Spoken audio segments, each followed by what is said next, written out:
अस्सलाम वालेकुम वरहमतुल्लाहि वबरकातुहू। आज जो है ना हम लोग हाज़िर हुए हैं एक लेक्चर के साथ। उसका नाम है स्टीरेडियन।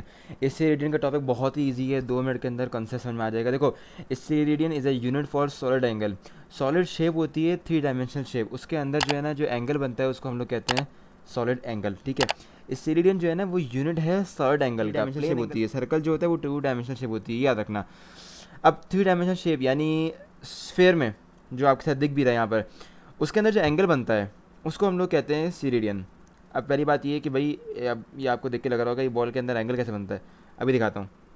देखो भाई, इसके अंदर एंगल जो है ना ऐसे बनता है कि हम लोग एक पार्ट निकालते हैं उसके अंदर से। ठीक है, वो कह सकते हैं हम लोग कोन हो सकता है, कोन। कोन शेप की कोन शेप का एक पार्ट होता है। ठीक है, ये आपको जो इमेज है ना वो दिखा भी रही होगी कि ये जो है ना पार्ट ऑफ द स्फेयर है, कोन जो है उसके अंदर ये यहाँ से लेकर यहाँ तक ये क्या हो गया, रेडियस हो गया। हाँ, और अब इस पूरी की पूरी कोन जो है उसका स्फेयर भी होता होगा, सॉरी उसका क्या कहते हैं एरिया भी होता होगा। तो उसका एरिया जो है ना, उसका एरिया जब बराबर हो जाए रेडियस जो है इसका स्क्वायर से, रेडियस के बराबर नहीं, रेडियस के स्क्वायर के बराबर हो जाए, तो उस वक्त जो एंगल बन रहा होता है, ये वाला एंगल बन रहा होता है, उसको हम लोग कहते हैं 1 स्टेरेडियन। और से सुनिएगा, यही कॉन्सेप्ट है सिंपल सा स्टेरेडियन में, और कोई कॉन्सेप्ट नहीं है। जब एरिया ऑफ द स्फेयर जो है ना, जो हम ये पूरा एरिया नहीं जो कोन का निकाला है, वो एरिया बराबर हो जाए रेडियस के स्क्वायर से, रेडियस के बराबर नहीं, रेडियस के स्क्वायर से, जब वो दोनों बराबर हो जाएं उस वक्त जो एंगल बन रहा होता है वो एंगल कहलाता है 1 स्टेरेडियन। मैं 1 का इस्तेमाल नहीं कर रहा हूँ क्योंकि एक स्फेयर में बहुत सारे क्या कहते हैं एंगल बन सकते हैं स्टेरेडियन, अभी उस पर बात करता हूँ मैं। तो 1 स्टेरेडियन कहलाता है, ठीक हो गया, और ये सॉलिड एंगल का यूनिट है। अच्छा, डिफाइन स्टेरेडियन, डेफिनेशन क्या होगी? डेफिनेशन जो है ना वो इसी कॉन्सेप्ट के ऊपर बेस करती है। देखो, द सॉलिड एंगल बता दिया मैंने आपको, सबटेंडेड यानी जो बनाया गया, एंगल जो बनाया गया एट द सेंटर, मतलब सेंटर से लेकर किसके, स्फेयर के, by an area of it surface यानी surface area equal to the radius के स्क्वायर। सिंपल सी बात है, solid angle when area of the sphere becomes equal to the radius के square of that sphere, that particular angle is called steradian.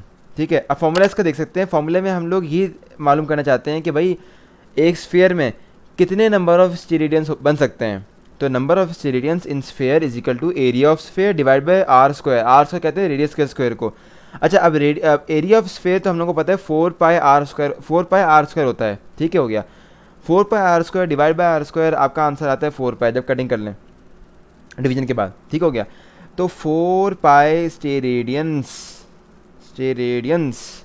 कब होते हैं? एक स्फेयर में होते हैं। ये बहुत इंपॉर्टेंट एमसीक्यू है कि एक स्फेयर में नंबर ऑफ स्टेरेडियंस कितने होते हैं? 4 पाई स्टेरेडियंस। ठीक है, ये आपको अगर एग्जामिनर बोले कि प्रूफ करके दिखाएं तो आप सिंपल सी बात है फॉर्मूला लिखेंगे, एरिया ऑफ स्फेयर लिखेंगे, इसको क्रॉस करेंगे और आपका 4 पाई स्टेरेडियंस आ जाएगा। तो ये भी आ सकता है कि proof that in one sphere there are 4 pi steradians. तो ऐसा प्रूफ भी कर सकते हैं हम लोग।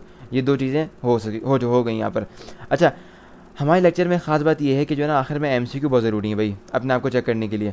मैंने आप लोगों के लिए एमसीक्यू निकाले हैं, 2 एमसीक्यू। देखो भाई, angle of ice cone at its edge is what? Ice cone मैंने अभी आपको बताया था आइस कोन क्या होता है। आइस कोन, ये देखें, आइस कोन कुछ और चीज़ नहीं है। हल्का सा एग्जामिनर ने आपको घुमाया, आप घूम नहीं जाना।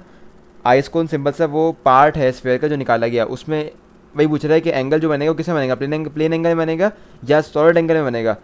तो सिंपल सा आंसर ये भाई कि सॉलिड एंगल में बनेगा। वो एंगल क्या कहलाएगा? सॉलिड एंगल कहला देगा। अच्छा, ऐसा unit for solid angle is in what? ऐसा यूनिट जो है यानी सिस्टम इंटरनेशनल यूनिट जो है सॉलिड एंगल का, वो क्या कहलाता है?